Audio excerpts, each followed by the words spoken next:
rather be a dreamer, I'd rather be free, I'd rather be a leader, I'd rather be a queen, I'd rather be a singer in a trashy cover band. I'd rather be a closer, I'd rather be clean, I'd rather be a poser in a magazine, I'd rather be pretty much anything else than your machine.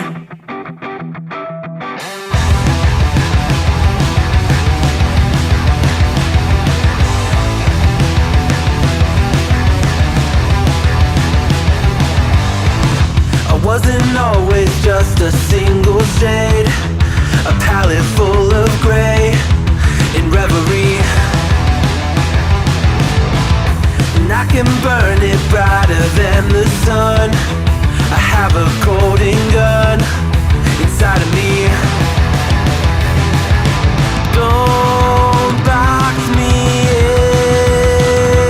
in, don't, or I'll leave. I'd rather be a dreamer, I'd rather be free, I'd rather be a leader, I'd rather be a queen, I'd rather be a singer in a trashy cover band. I'd rather be a closer, I'd rather be clean, I'd rather be a poser in a magazine, I'd rather be pretty much anything else. And if I fall behind, ignoring all the signs,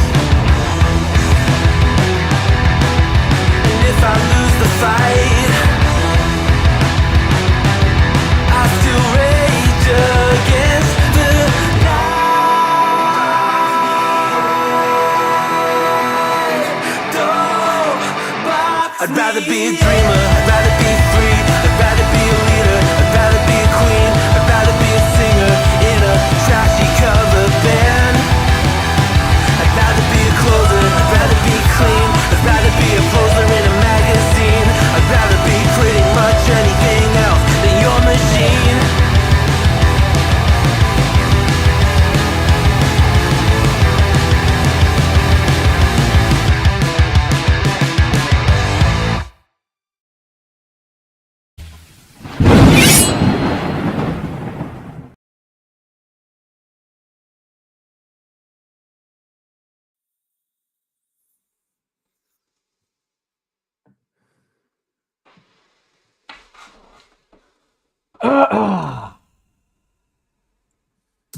We're all live and ready to rock and roll on my side. Waiting for the old boxy clap. Yeah, we gotta wait 3 seconds or so. All right. Hello, gamers from around the world. This is Boxenberger, the video game enthusiast from Germany, and I would like to welcome you to today's episode of the World of Gaming. And today we are back, Dutch, after taking a break last week. And we are on a Friday, which is unusual for us, but it was my birthday yesterday. And I wanted to celebrate with the kids, the wife, and the family. So that's why we are here this week on a Friday. Yeah. But nonetheless, I'm excited to be back, Dutch. It always feels weird when we miss a week. So yeah. I'm glad to be back. It does, right?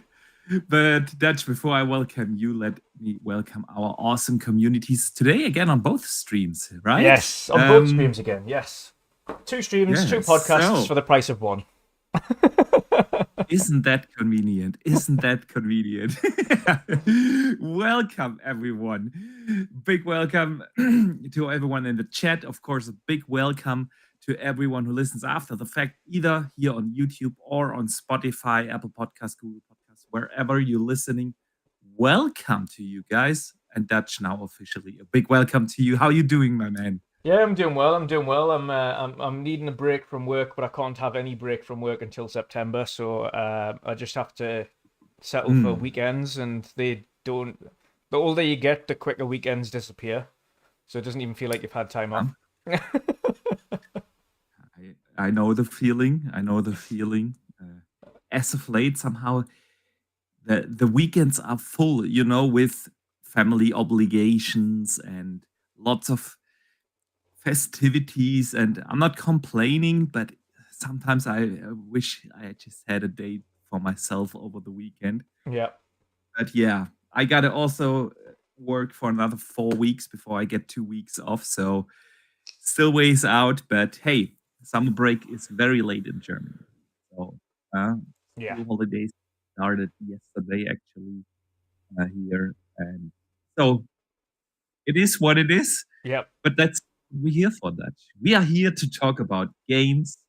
And I want to say a big thank you to Dave in the chat for the birthday wishes. Yes. And I appreciate it. Old man Boxy now. Old man Boxy as of yesterday. Yeah, another year later, 41 years now. You're over the 40 hill now. You're not just 40 anymore. No. I'm getting closer and closer to the 50. You're getting closer to 50 now. I find more and more gray hair. I'm still as passionate for video games as I was with 6 years when I got my OG Game Boy and fell in love with video games. And that's why we do this podcast here each and every week. And I'm excited to be back and to talk about gaming and the gaming news. And as always, Dutch, I want to start, of course, with the games of the week. Yes, indeed. So, all right. Dutch, as always, I want to know from you and, of course, from everyone in the community, in the chat, what have you guys been playing? Indeed. So I have eventually got round to finishing Days Gone. Ooh, nice. What did you think, man? Yeah, I actually enjoyed it. I significantly enjoyed the story much more than I did Horizon's story. Now, I will probably try and finish Horizon Forbidden West regardless. I played through the first Horizon. I wasn't too keen, but it was okay. I got the second one hoping it would be a much more improved story, and it didn't really click, but I'm going to give it a chance. But Days Gone I've thoroughly enjoyed. A little bit more rushed towards the end. When you get into that final act, it's kind of just things just kind of start coming together really quickly, and then it just finishes. But no, overall, really enjoyed it. I think I'm going to do the platinum on it. I'm not. There's a few things like level up in all the different encampments and clear some areas out and things like that. So there's nothing too strenuous to do in the areas to get the platinum. So I think I'll do that. And then I'll move on and play something else. Aside from that, though, the Xbox game that I've been playing is Dungeons of Hinterberg, which I'm also thoroughly enjoying. Downloaded it, but I haven't started yet. So you've done the opposite. So you started Flintlock, and I've started Hinterberg, whereas I haven't played Flintlock yet, and you have. So we're literally the opposites at the minute. So no, Hinterberg's great art style, great kind of background music to it, good combat. Every time you go into a different zone or a different dungeon, you get different powers. So not in every zone it's different entirely. So in the first, I think it's the first zone, you get like a whirlwind ability and a grab ability, and then in the next one you get something entirely different. You get 2 other new abilities, and the next zone you get 2 new abilities, but you don't keep them in every zone. You just have those abilities in those zones for the specific obstacles of those zones, which is really cool. So I like how they keep kind of changing things up on the zones that you go into as well, and you can go in between zones and clear out the different dungeons in each zone. And there's a nice little story in the background as well, where it's this town of Hinterberg has mysteriously gained magic.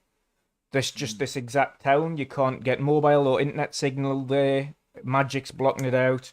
And all of a sudden these dungeons have popped up. And then people have went there on vacation and started slaying monsters for a vacation. Okay. So it's as the mystery unfolds, they kind of try to learn more about this magic that's happened in the area and what's going on, and an earthquake starts happening and starts to get progressively worse as time goes on, and you need to figure out what's the cause of this earthquake and what's happening in this town. So I'm looking forward to kind of playing more of it and playing more of the story. But it's a great game. The one thing I love about it the most is you can do it in chunks.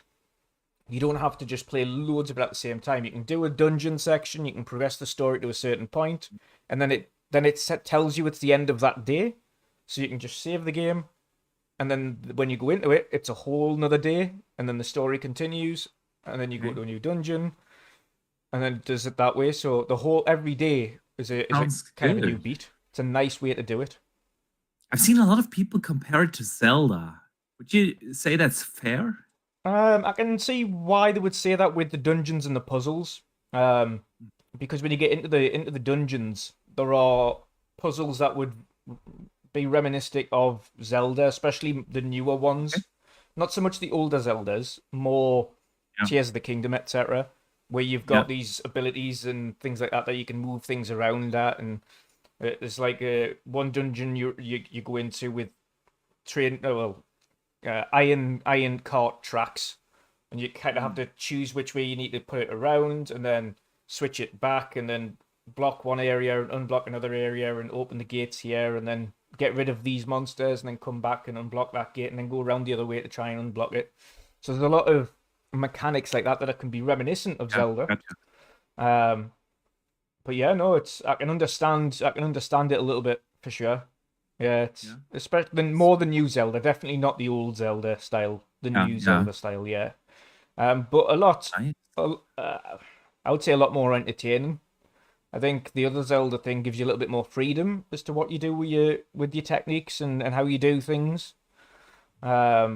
But this is, I love the bite-sized nature of it. It doesn't kind of pressure you into finishing the game all in one. It feels like you can just go, okay, brilliant, I've done a dungeon or I've done 2 dungeons. I can park it. I'm not going to miss out on the story because it's a new day and the characters talk to each other at the beginning of each day and they talk to each other at the end of each day.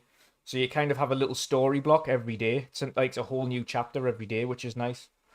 So I like the way it progresses it that way, but I highly recommend it. I think everybody should check out Dungeons of Hinterberg for sure. Sweet. I fully intend to. I want to start that over the weekend now. But yeah, it just 100%. made it more intriguing. Yes, yes. I check think it. you'll love it. I really do. What about you then, Boxy? What you been up to? Yeah, well, so what have I been up to? I finished Octopath Traveler 2, man, Nice. including the endgame story. So when you like in the first one, yeah, you have like these 8 characters, and when you progress through the individual stories of the 8 characters, they open up some I can't remember how they call it, like intertwined stories of the different characters. So you can do a storyline with the merchant and the cleric, for instance. Yeah, and so they partner some of the characters up.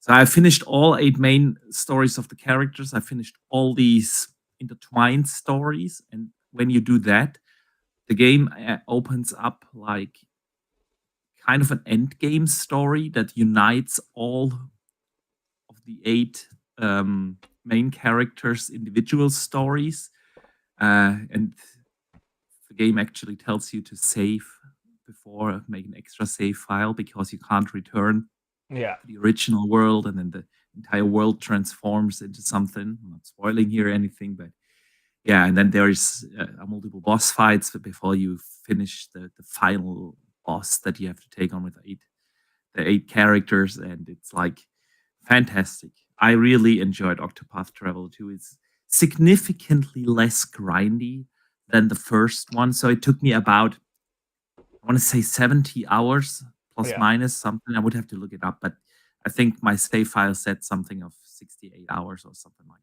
that.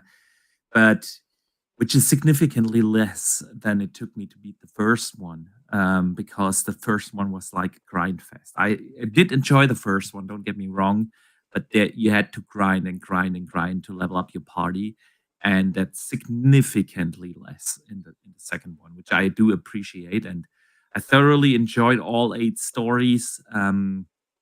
Great combat system. Still, it's very similar like in the first one, but it's still one of the best turn-based combat systems out there. It's just fantastic and such a beautiful art style. Huge diversity in the environments and everything. The soundtrack is fantastic. So I still have to post my review on X, but yeah, I think if I had to create it right now, I would say I would give it maybe a 9.4 or something. Yeah. It's that good. It really is. So Octopath Traveler 2, it's in Game Pass. No harm in trying it out. Of course, if you're not into JRPGs, you're not gonna like Octopath. Yeah. Of course. Yeah. For Octopath is everyone a who traditional JRPG. absolutely it is. But if you do enjoy Yeah. JRPGs, this is one of the best ones in recent years. Absolutely.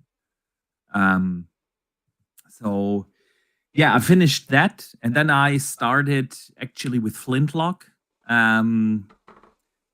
which I was very, very excited for. And I don't know what to think about it right now. Yeah, you're still undecided because it's a bit of a I'm still Soulsy game. undecided. It's Soulsy. Yes, in a way, it is challenging. There is a story mode that you can turn it to. So you can choose difficulty. I choose the regular, recommended, normal difficulty, and it is a challenging game. It is, and it's kind of hard for me right now to describe what I'm trying to say. Is it's challenging, and I'm usually fine with that, but there are two things that I really do not like. And that is, the first is the respawn points are way too far apart from the bosses, because when you think about Elden Ring, you kind of have to try maybe 100 times to beat But at Radahn, least you're just outside of the door. But you spawn outside of the door. And in Flintlock, you kind of have to walk through the entire map or through an entire village again to get to the boss that you have difficult or you can't beat, and that is so annoying. Yeah. This is like unnecessarily hard. So this is the one part I'm not digging right now. And the second part is, when you play an Elden Ring or Souls-like game, Souls game, the controls just feel on point. Yeah. And when you have the feeling that you have a challenge to beat a boss because the controls just feel clunky and not responsive enough, that's kind of a downer. I don't have a problem with dying a lot if I know it was my mistake. Yeah. But ever so often I had the feeling that it's just the clunky movement of the characters, and so I'm gonna give it another try, but I had more hopes for it, to be honest. There are a couple of things that are really good. Like the first 2 hours, I thoroughly enjoyed the way how they introduced the story, the characters, and everything. And it is a beautiful game, especially for a AA studio. It has good voice acting. There's a lot to like about that game. The level up system is good, but somehow those two things are just a turn off right now.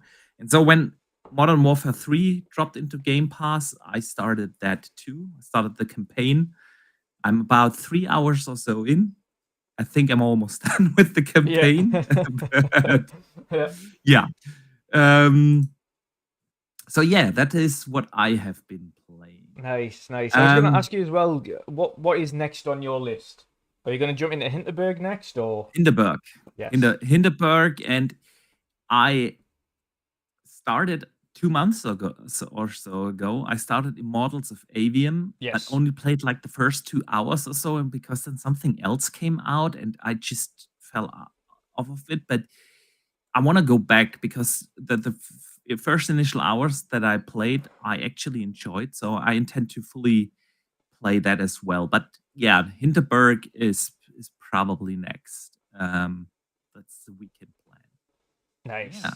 Nice. All right, Dutch. Let me shout out briefly Dronty J, who sends in the first super chat of the day. Thank you so much for the $5. He says, Test Drive Unlimited Solar Crown comes out on September 5th for Xbox. Yeah, not too far. Like a good month. It is. Month and a week or so. A quick shout out as well for 2 member chats here. One from Fantoser for 28 months, and another one from Studos for 27 months. So thank you very much for those 2 chaps. Sweet. Yeah, Solo Crown, man.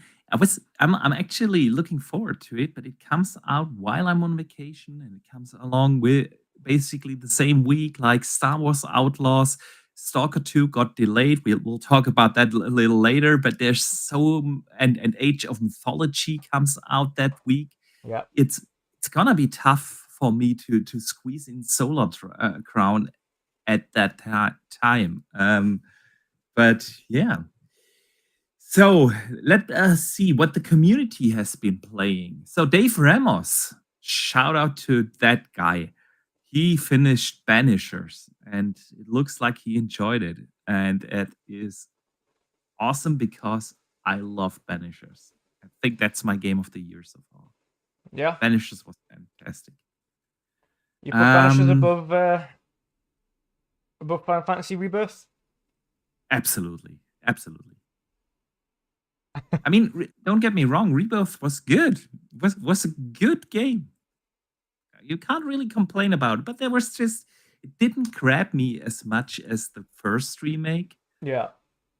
And it came, I was excited to play it, I enjoyed what I've played, and it was basically gone as soon as I finished. You know, it didn't stick with me.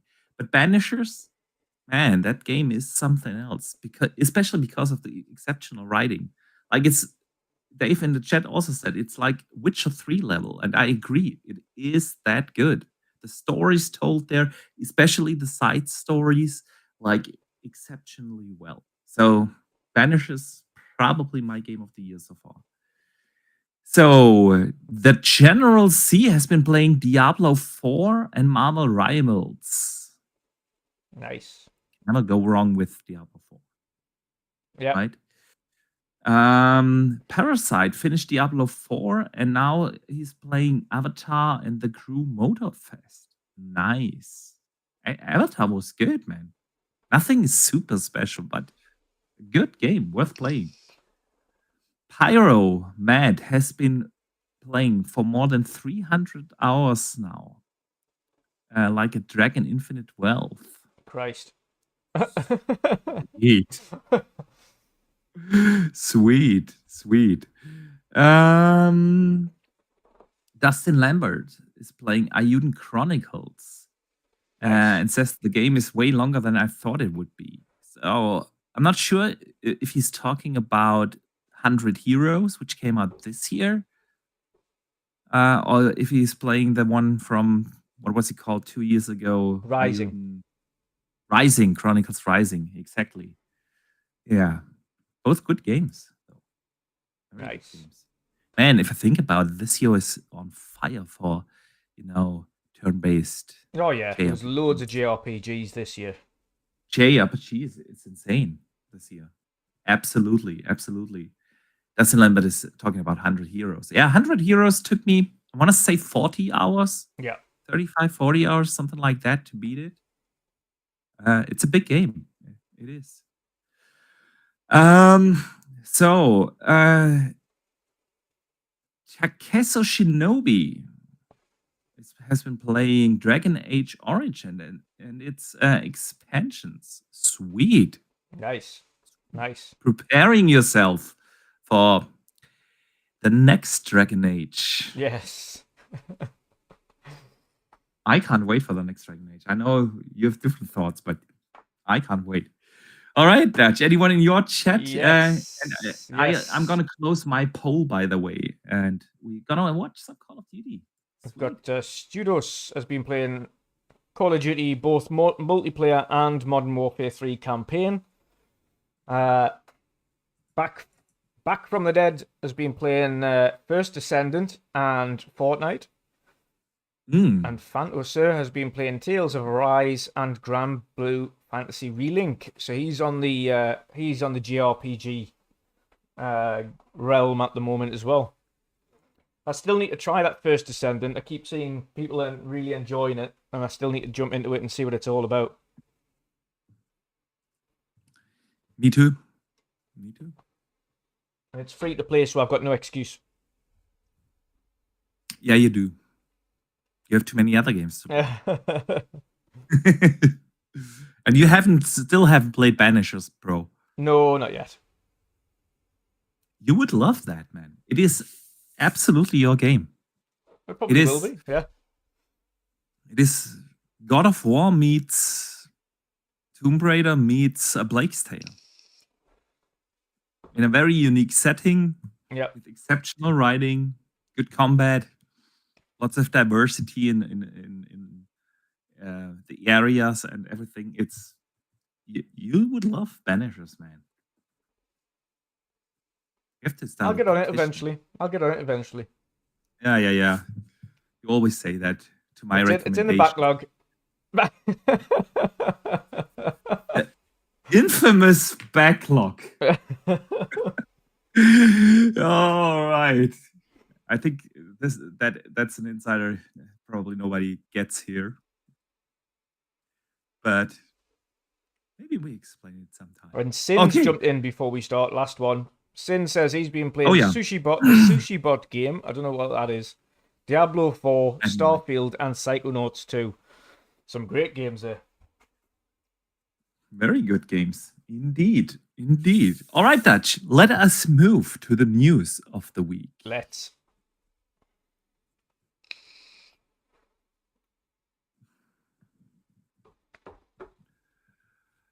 Alrighty. So, you posted that news are wafer thin these days, and it is lighter news streak, but there are a couple of interesting things I wanted to talk to you about, and I want to start with a little news, not the biggest news of the week, but yesterday, GoesseN Game World announced that they are going to delay Stalker 2 to November 20th. The game was supposed to come out on September 5th.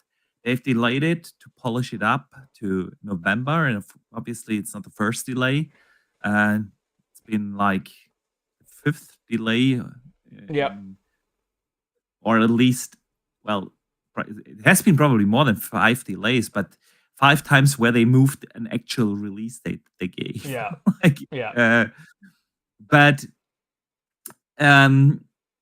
So I wanted to hear, of course, your thoughts, because I posted this on Twitter, and I'm paraphrasing now, though I can't quote the exact tweet. I don't have it open right now, but it doesn't matter. I said something like, there is no other developer in the world that has ever developed the game under such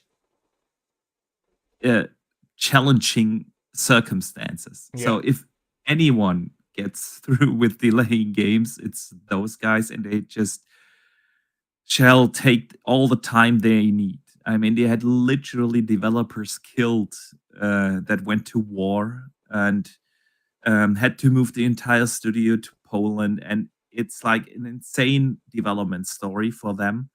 And so they can delay as many times as they want. I'll be there day one as soon as the game comes out. We're going to do a giveaway actually here on the podcast for an Xbox copy here. And when it comes out, and I'm totally fine with that. Besides that fact that they are under very, very special circumstances. Yeah. Come on. The first week of September is like nuts. We have 29th or so of August, Star Wars Outlaws coming out. We have Age of Mythology coming out. We have Solar Ground coming out. We have I'm forgetting one. There's another one coming that week. But yeah, we have so many games in the first week of September. September. It is absolutely crazy. So here, August 30th, yeah, we have Outlaws. Then we have Visions of Mana. We have Age of Mythology, September 4th. And we have Astrobot coming September 6th. That's like crazy. And it is, and Solar Ground. Sorry, forgot about Solar Ground. But man, it's like good for them to actually move because they can't take on all of those. Yeah. And a couple of those will go under because of that. I feel like Visions of Mana is not getting much attention. Probably Age of Mythology is not going to get much attention. Undeserved. Obviously, it's the highlight, best one of the coming that week. But you know what I mean? Like, Yeah. there's too much to play anyway, especially at the very, very beginning of September. So I'm more than okay because November 20th is getting lighter. It's not that we don't have games to play in November. Assassin's Creed Shadows is gonna come out on November 15th, and we have the Flight Simulator on November 19th. And now, of course, and Flight Sim is a Game Pass Day 1 drop, and of course, Stalker is 1 day later also a Game Pass Day 1 drop. But that's about it, right? The rest of the highlights of the biggest games, as far as we know about Indiana Jones, Tower and Shattered Space, and Dragon Age, still don't have a release date. But from the ones we know, November is actually relatively light when you compare it towards September and October. So it totally makes sense, and I'm more than fine with it. But Dutch, you wouldn't believe how many people are upset about that. Yeah. Eurogamer posted the headline. Really again? Question mark. You know, and a couple of people actually also replied in my post. Yeah, I've lost all interest after all these delays and blah blah blah, things like that. So I wanted to hear your thoughts, man. What do you think about the delay? Any issues with it? No, none at all. None at all. I can understand if it was just a random AAA game studio that's working in the middle of America and they've got absolutely no problems, and they just keep delaying it. There's an issue there. Then it's a development problem. But when you're talking about a developer that's literally been in a war zone for the vast majority of their development cycle, had to completely wrap up shop and move else to an entirely new country in order to maintain development. They've lost people in the war themselves. That were developing the game, so they've lost studio members in a war. Yeah. There is no other circumstance where I would be absolutely fine with a delay other than GoesseN Game World, especially the amount of delays they've had to do. Absolutely. And they ultimately want it to be the best game it can be. They do, after all of the trouble that they've went through and losing staff and friends and family through the war.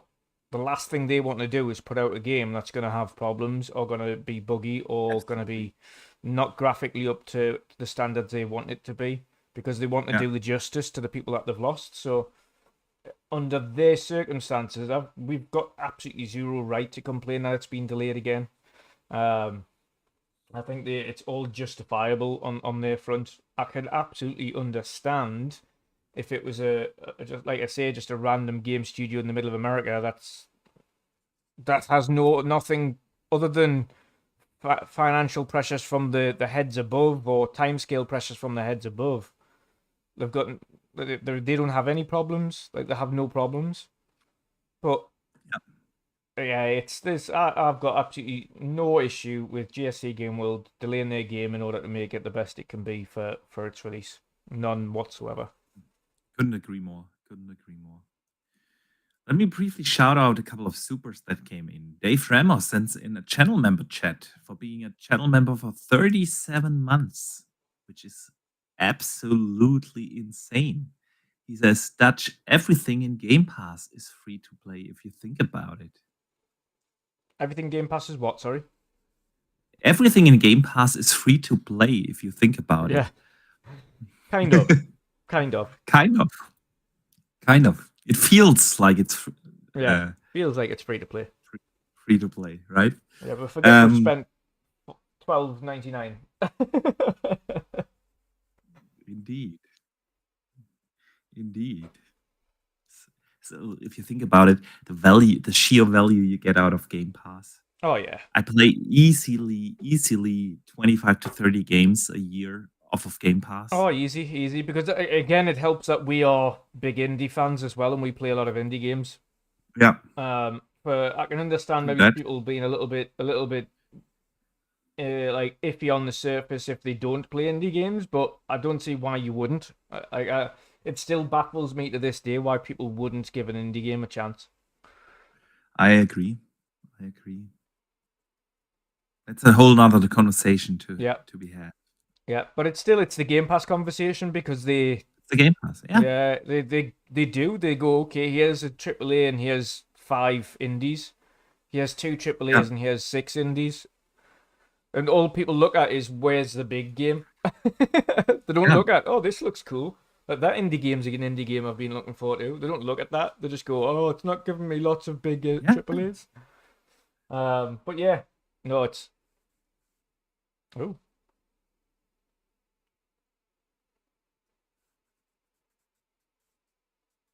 I have no idea what's. Yeah. Oh, that's weird.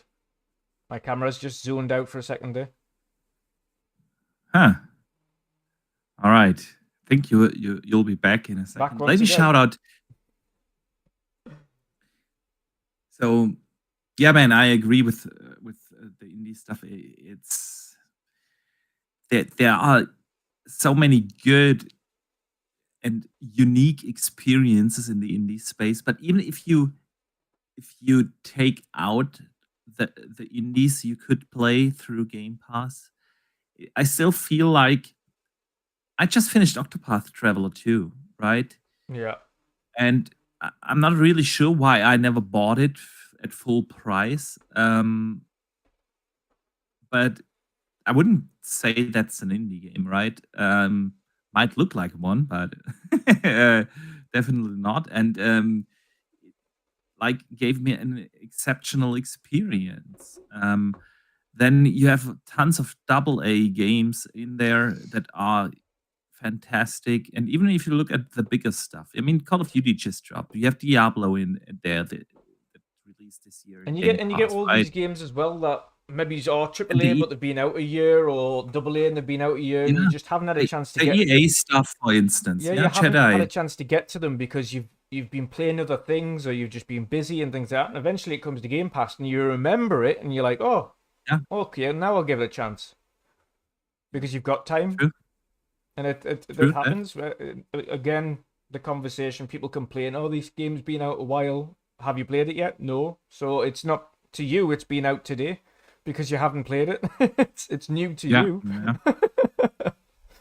That's true. Drawn TJ sends in another super chat. Thank you so much. And he says, don't forget that Rising remake in September. Yeah, bringing it back to the original discussion. There's plenty to play in September. And you're right. I totally forgot about Dead Rising. It's also like mid of September or something. I'm waiting for The Thing. I'm going to pass on Dead Rising remake. I'm going to wait for The Thing remake. When that comes out, that's more my bag. The Thing's one of my favorite horror films of all time. Does it have already a release date? I think it might. I'll have a quick check on the phone. You do it whilst you do that. Yeah, that Rising remake is 20th. No, wait a second. I was going to go on its original release date there. That Rising remake won't be out in Germany though. Got censored. 2 seconds. Set to be released. It's all it says. Just says later this year, so it's coming out this year. All right. Okay, so we shall see. Dutch, let us move on. And I read something interesting this week about Capcom. They talked about physical digital sales, and thought it might be an interesting conversation to be had. They said this year, their last fiscal year, they had over 90% of their sales in digital. Less than 10% was on physical. And they reconfirmed again, they still want to produce physical games, at least for the bigger releases. Monster Hunter is going to get a physical release, even though they predict at least 93% of digital sales. And I knew that the vast majority is now digital, but being above 90%, and we had this digital age. We're living in the digital we live in a age. digital. I mean, it's no secret. I've been all digital since the 360 days. You know what? I've got a kind of multiple reasons for it myself as to why I am almost exclusively all digital. My buying habits is one of them as well. And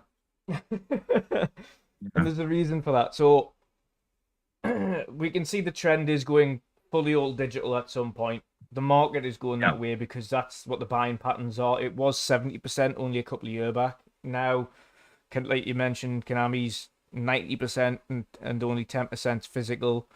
They expect it to go up to 93%. But for me, when I was growing up, when I was buying my games for the first time and I didn't have much money, I would have to sell games in order to buy new games. Yeah. And I absolutely hated that. All of my collection. I used to have to sell my consoles in order to get the next console. And I used to hate that as well. Like, I look back thinking I wish I still had the GameCube and I wish I still had, like, all of these older consoles. But I no longer have them because when I was younger and I didn't have money, I had to sell them in order to get the new thing. And the same for the games. I had to get rid of all the games in order to get this new game.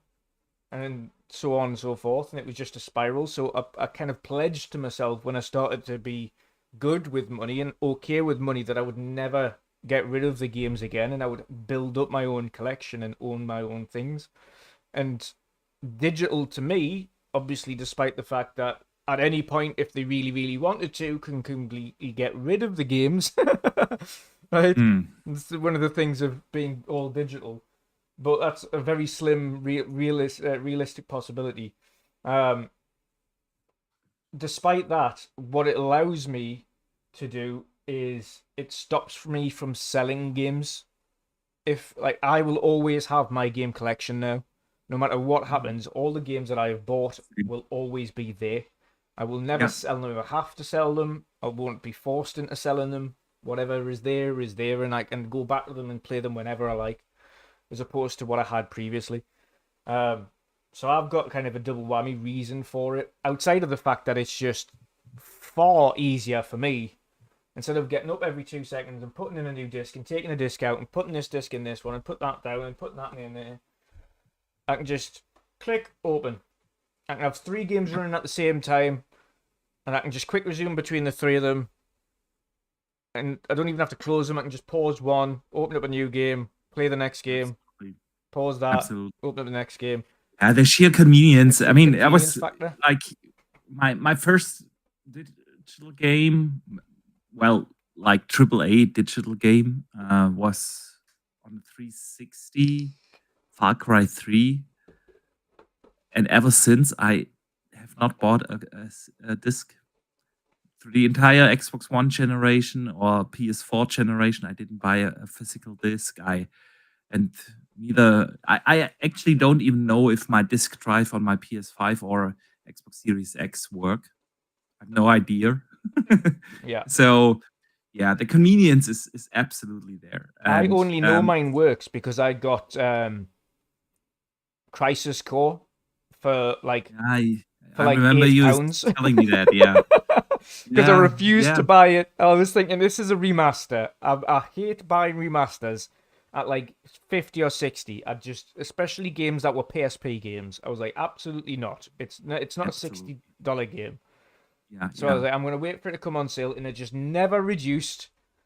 So I went, Yeah. fuck it, I'm going to buy it on digital, and it was 8. Sorry, buy it physical, and it was 8. So I was like, yep, I'll have it for £8. That's fine. I can There deal you with go. £8. So it's the only physical game I've got on the Series X.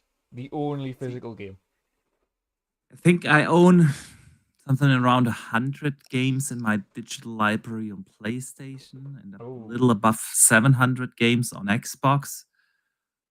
And honestly, I wouldn't have the space yeah. to put Yeah. all the Yeah, I don't have the boxes space somewhere. for that. But I do appreciate the people that try to collect them. Listen, a super generous super chat from Takesu Shinobi came in. £20 super chat. Super appreciate that. He says, not bias here. I play games on PlayStation 5, PC, and Xbox Series X, but Game Pass truly saved me a lot of money when it comes to several games yearly. And I still buy those games from Game Pass eventually as I prefer physical copy. There you go. A collector. I love it. But that's also an option. I also tend to buy some games that I truly do love that I play through Game Pass, but then I buy them a little later on sale, save me some money Yeah. and still get to play the games day one. It's like, yeah. And much like you, I've got That's 760 games on Xbox, and I've got about 150 on PlayStation. Don't have anywhere near as many, but I also didn't. I was a PlayStation 1 player, PlayStation 2, yeah. didn't get a PlayStation 3 at all, didn't play PlayStation 3, and only went back into PlayStation on PS4 Pro. So my collection really restarted on PS4 Pro. There. So not bad for like Yeah, 7 no, years. not too bad. 130 games. We need to look up how many games I do own on Steam. No idea.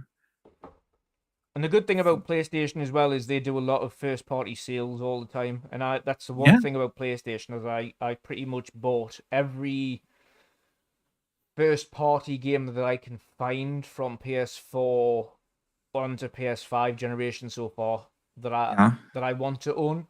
There's a couple that I don't want to own, so I own Spider-Man, I own Miles Morales. I don't own Spidey 2 yet. I might pick it up in sale in the future when it's down a bit, but it's not one of them games that I'm dying to play. So I'll just wait and I'll get it for the collection at some point and play it at some point.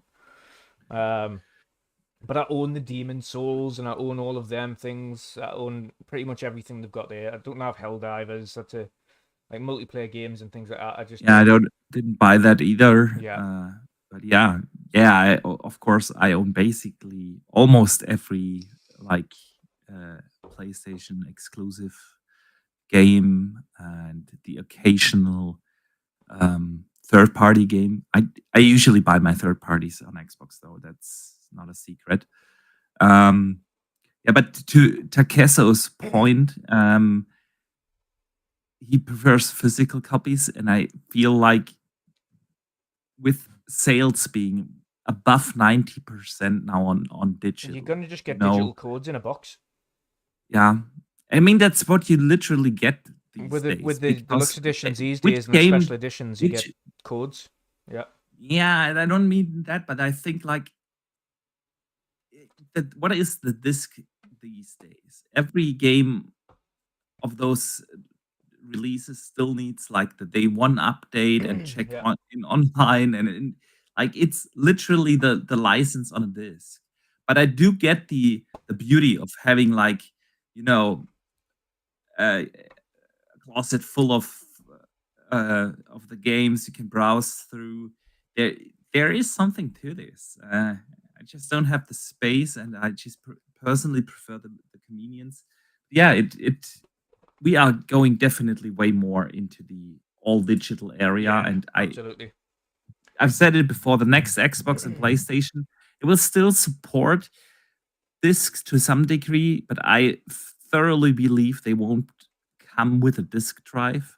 It will be like an optional external solution that you can plug in through USB, and maybe even outsource to third-party manufacturers. Like, the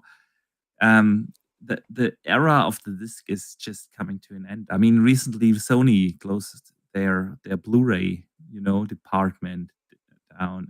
and everything. It's like, yeah, unfortunate for the collectors, but this is it's not gonna last forever. The age of the disc, you know. Even Nintendo is going more into the digital direction, so they will support physical still. Yeah, All right, they'll Dutch. support physical in a different way. I think we've mentioned this before. They'll do what PlayStation have done with the new Slim model, and they'll introduce a model that has Slim Some and a external. detachable drive. And I think they'll Yeah, not yeah, even sell the drive. Unlike PlayStation did with the Slim this time round, where they sold one with the drive and one without. Yeah. I think going forward, they'll probably just release the regular model. And if you want the one with a drive, it'll come with a separate box with the drive in, as opposed to bundled in the same box. And that'll be like a bundle deal. Do you want the drive with it? Okay, that's a bundle deal. Whereas I think that's the same for Xbox going forward. I think they'll be all digital and sell a drive separately. Agree. Mount Squisitor FD in the chat says PS6 will definitely have a disc drive. The next Xbox, not so much. I don't think so. Like again, like you said, Dutch. I think both of them will have a digital only console and will have an external drive that will be purchasable. But I don't think that either of them are going to come with an internal disk drive. I just don't think so. So Dave Ramos sends in a super chat of $2 and says, "Frame a code for the win." Thank you so much, brother. I know you're driving. I hope you're driving safe, man. Yeah, focus on the road. We need our Dave here in the community. Yeah. So stay safe, brother. Dutch, let us move on to the next topic. Before we get into one of our main topics, I briefly wanted to tackle or touch upon your thoughts on the whole Assassin's Creed Shadows drama that went on. For those who didn't follow on those news, I actually don't know who started the complaining. There's always somebody who complains. Grum's always complains. I don't know. I hate that guy so much. Oh. He's such a grifter. Oh my god. Well, you can still hear me, guys, but you can't see me. However, yes. proceed Now I can see you. Of Assassin's Creed Shadows. And about, the main character being a black guy as a samurai, and I don't know, there was just a lot of drama, and then Ubisoft actually published a official letter to the Japanese community where they said, "We acknowledge that some elements in our promotional materials have caused concern." And now let me read from that statement. "Our intention has never been to present any of our Assassin's Creed games, including Assassin's Creed Shadows, as factual representation of history or historical characters. Instead, we aim to spark curiosity and encourage players to explore and learn more about the historical setting we get inspired by." So I wanted to hear your thoughts and, of course, the community thoughts. Yeah. First of all, what to think about this? Is this an issue? No. Is it an unnecessary drama? It's these Americans masquerading as Japanese people pretending to be concerned. Like, they've never had an issue with any other Assassin's Creed game not being factually correct when they've released it. Like, Valhalla was nowhere near factually correct. Origins was nowhere near factually correct. Odyssey was nowhere near factually correct. No, Assassin's Creed. The original Assassin's Creed 2, they had. Yeah, they had like Leonardo da Vinci, giving you quests, being an action hero.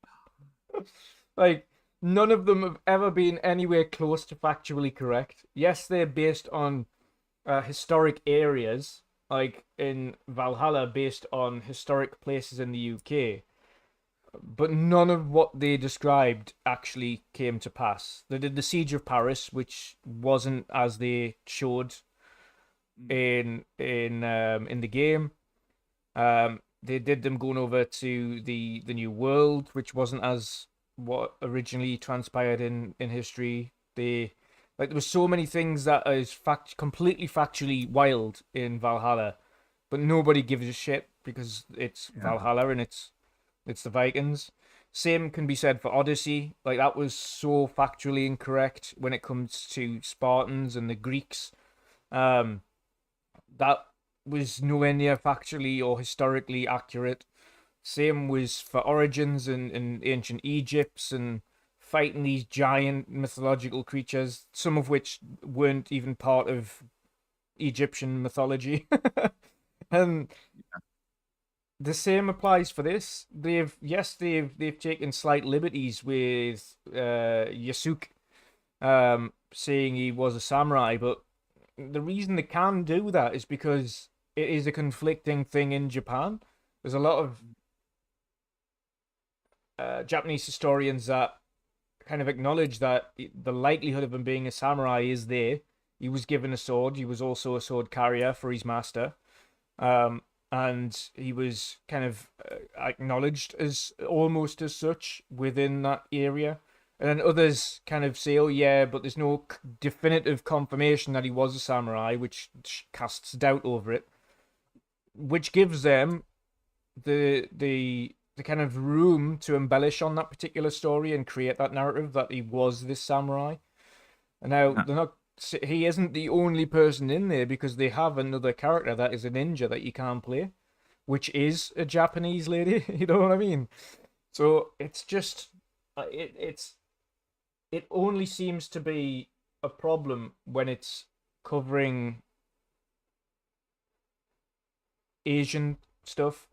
And the reason I say that is because it's not for the vast majority. If you have a look at the stuff that the Asians are really bothered about, it isn't so much about Yasuke as it is about mixing some Chinese and Japanese stuff into the same in the surroundings. They're like, well, that's not Japanese, that's more Chinese.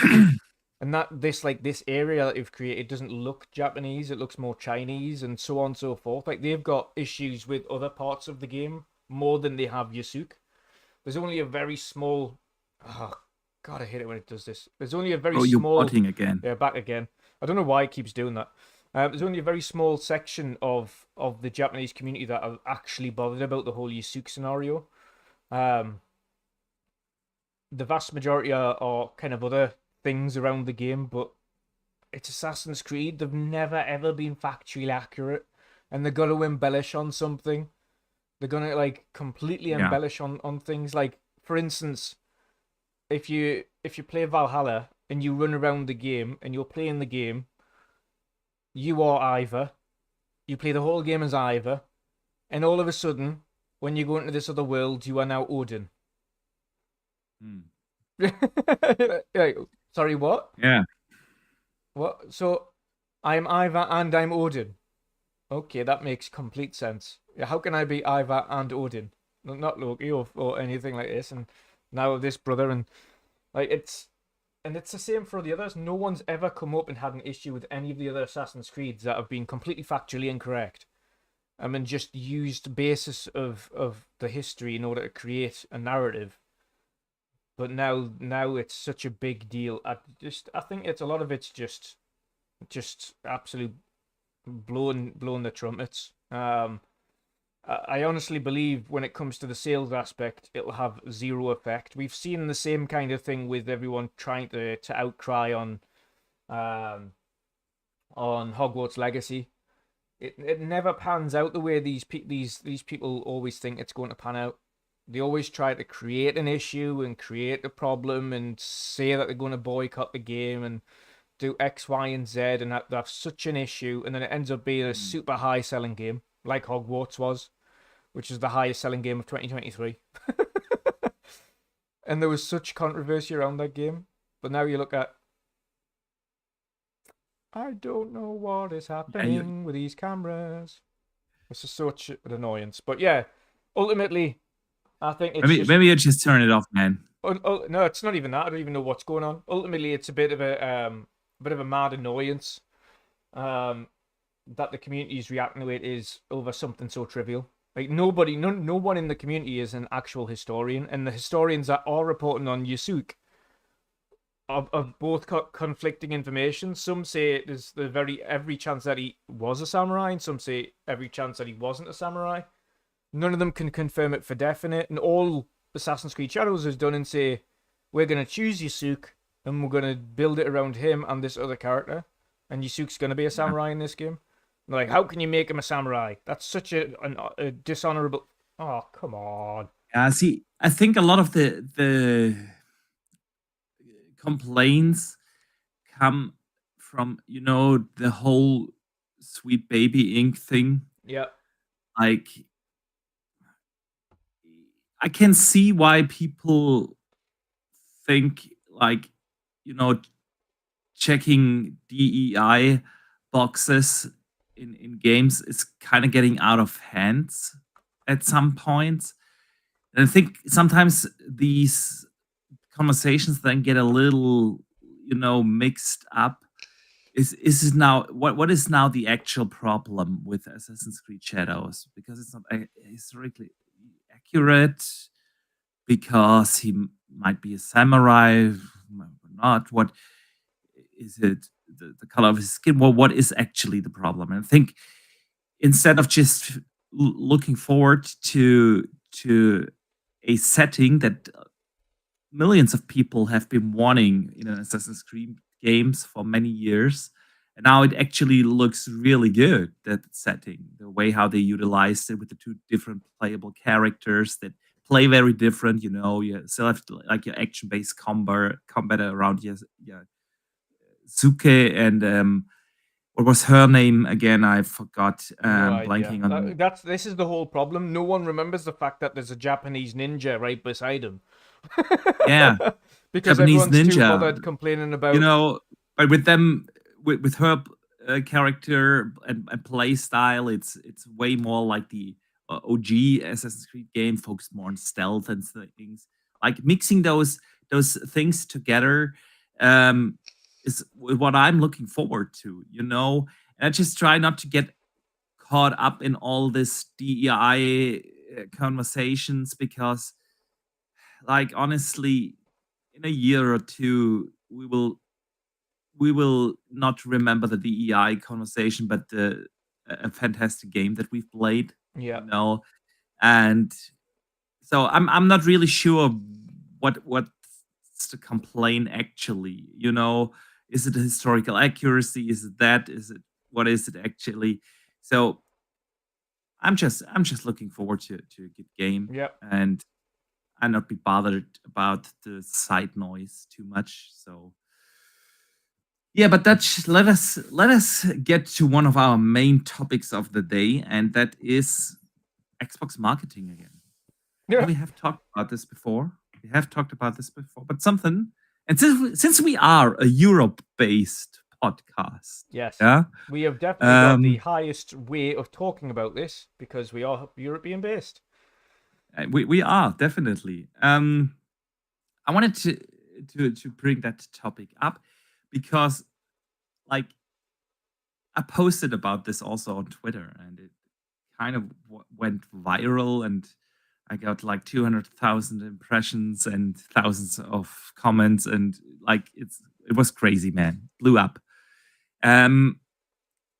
The Xbox, but let me start with what happened. The Xbox marketing lead, the EMEA marketing director, Michael Flett, the Xbox marketing director, actually spoke openly and publicly about their funding problem, and that they are not getting as much funding as Sony's PlayStation division does. In an interview with Market Week, he said the following: "From a funding point of view, we need to work really hard against our competition. Regrettably, they, PlayStation outspend us. They are blessed with marketing funds that we are just not able to enjoy, but that's totally fine. We adopt what I would call a more fiscally responsible approach to media investment. We are not blessed with a huge media budget, so we have to be quite scrappy, really, and quite tenacious to fight for funds that would probably go somewhere else. So, very, very let me phrase it, honest statement from a marketing director, the European marketing director, along with the rumors that Tom Warren put out, or not Tom Warren, pardon me, Tom Henderson put out the week before about them maybe closing down marketing in Europe in total, because they don't, for consoles, not entirely, but for the console part of their business, because they are not simply not growing here in the market. This is really not that big of a surprise, but it is a surprise that someone openly says that in that position. And I posted something like that on Twitter, that we have been saying this for years, Dutch. They can buy as many ABKs as they want. They can buy as many Bethesda Zenimax as they want, or release as many games as they want. And Gamepass can be the best value in the world. They will never ever grow here in Europe because people don't know that the product exists. You can have the best product in the world. Doesn't matter. If people don't know that it exists, you won't sell it and you won't grow it. Yep. And they have been lacking, and we've talked about this before on this podcast. Yeah, they have been lacking in marketing so bad. They are nowhere to be found. They have like relatively small social media channels compared to the competitors, but that's about it. There are no internet advertisements. There are no billboards. There are no sponsoring of sport events and so on. If you watch the Champions League, for instance, you would see PlayStation banners all over the place. And that's why it became a synonym to play video games. People don't, here in Germany, most people don't say, oh, I'm going to play a video game tonight. It's like they say, I'm going to play PlayStation tonight, even if you play on PC or Nintendo. Yeah? And I barely know anyone who actually knows what an Xbox is. There's absolutely zero brand awareness around here. People don't even know that this is an option. Yeah. In the biggest outlets that we have, like I would compare that maybe to Best Buy in the US or something like that. We have the biggest outlets, MediaMarkt and Saturn and so on. If I go to my MediaMarkt here in the city I live in, I can't even buy Xbox stuff. They don't sell the console. They don't sell the games. They don't sell anything anymore. They completely retracted themselves from, outlets. There's no marketing, and you can have as many Gamescom booths as you want, and they can be as big as you want. That is not marketing. If you go to an event like Gamescom, you're already very heavily invested into gaming. And yes, then you know about Xbox and you know about the games coming out and you know what they offer and what they don't offer. Yeah. So things like Gamescom are a fan service. They are not marketing. Marketing is when you enter and advertise your product to an audience that doesn't know what you offer. That is marketing. And they haven't done that since the 360 days. And they stopped midway through the 360 days. When the Xbox One came out, nothing at all. In most European markets, the Xbox One didn't even launch the day it launched.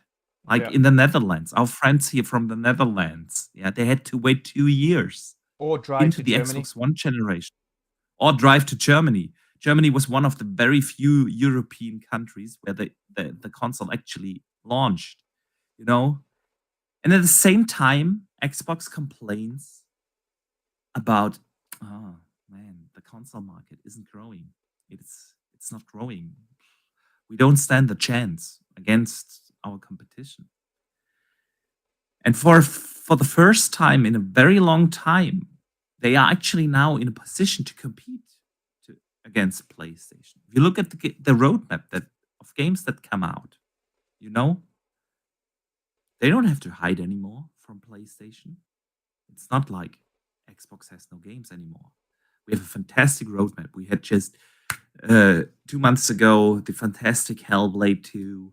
About is coming this year. Shattered Space is coming this year. Indiana Jones is coming this year. Stalker 2 is coming this year. Towerborn, Flight Sim, Age of Mythology. There's tons of games coming. And they have the games.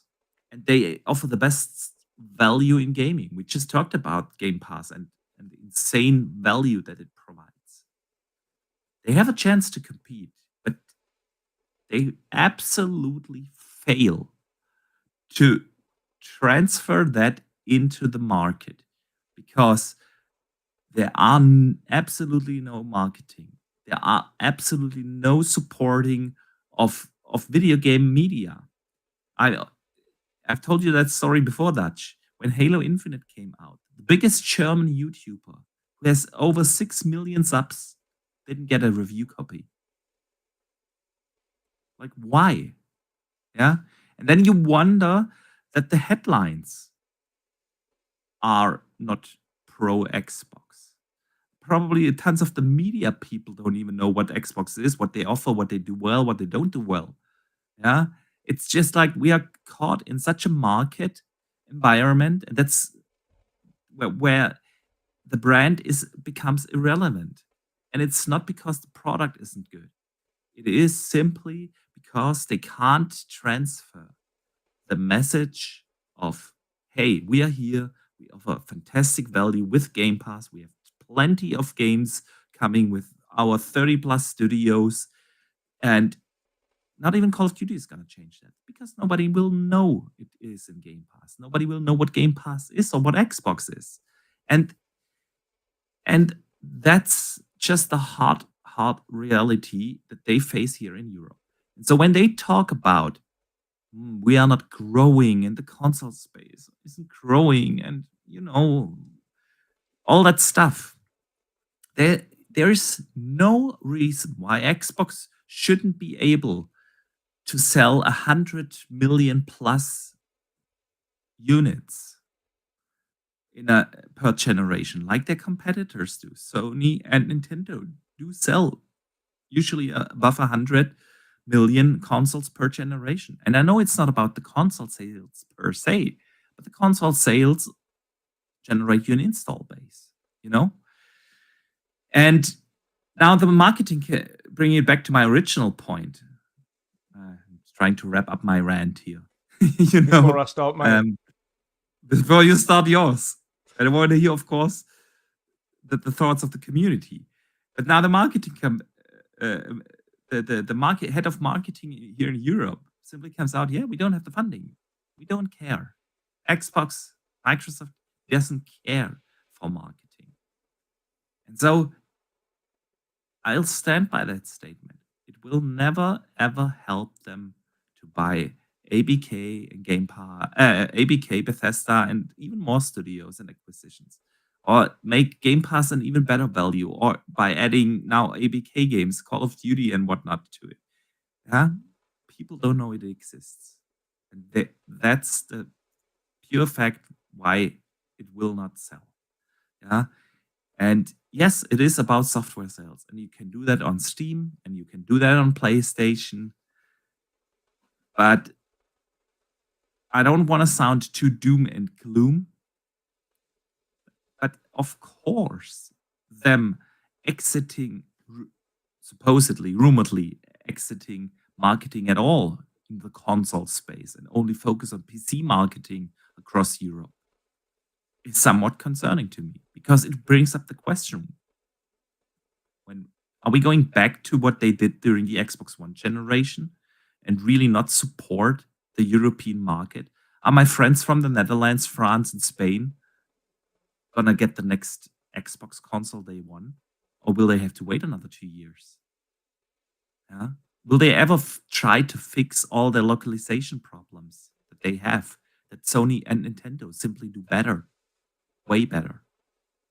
Will they ever try to improve the console experience for us Europeans? It doesn't look the way like they do. It just doesn't.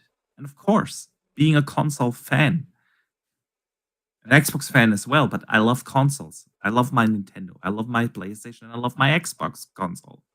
Yeah. I do play occasionally on PC, but I just prefer the console space. And as a console fan, of course, I'm worried. I want Xbox to be strong here in Europe. But they are doing all they can to shoot themselves in the foot and stop here in Europe. So I don't know about you, Dutch. I've been rambling on for way too long. Let me hear your thoughts on this. Yeah, so I mean, we laughed when we saw the article. One of the first things we said specifically was, "What marketing? How can they exit the marketing space when they haven't entered the marketing space?" Yeah, true. Hang on, before you start, one more thing. Yes. I need to, you know, how the slogan of Xbox is, "When we all play, we all win." Yeah. Come on. Yeah. Come on. Yeah. Can you take that serious? And I'm not even saying that they don't do the same shit in the Asian region, or I know South America. I know they are kind of big in Mexico, and they do a lot of marketing there. But other markets, Brazil, Argentina, and so on, Yeah, basically the same. Basically the same like here. Yeah. So when we all play, we all win. Is that really what they want to do? I don't know. Now I stop talking, man, and and listen to your thoughts. Yeah, it's mad, and it's things that they just keep doing that don't make any sense. Like I have a laugh at the Hellblade 2 promotional thing they did in the UK, where they put a Hellblade 2 advertisements on the cliffs of Dover. Now, I don't know if anybody in the world knows where the cliffs of Dover actually are, but they are outward facing into the sea. So the only way you're going to see an advertisement for a video game on the White Cliffs of Dover are if you happen to be on a boat in the middle of the North Sea. Yeah. So you're not really advertising to a very small section of the entire population of Europe traveling between France and Dover. Hey, maybe some of our French friends are trying to swim over there. They might see it then. Yeah, if they've got binoculars. Oh, look at that. Hellblade.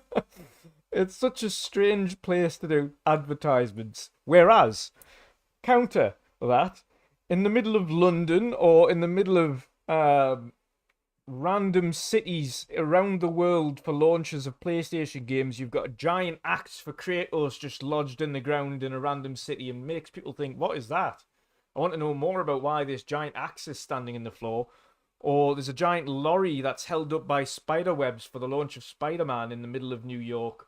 Or, there's random things like that. Just every time they do a major launch, PlayStation do something that is viral, that gets the attention of the crowd and advertises. That's on top of TV spots. That's on top of billboard advertisements. That's on top of full tube trains advertised. Like, they go full belt. They actually market their things.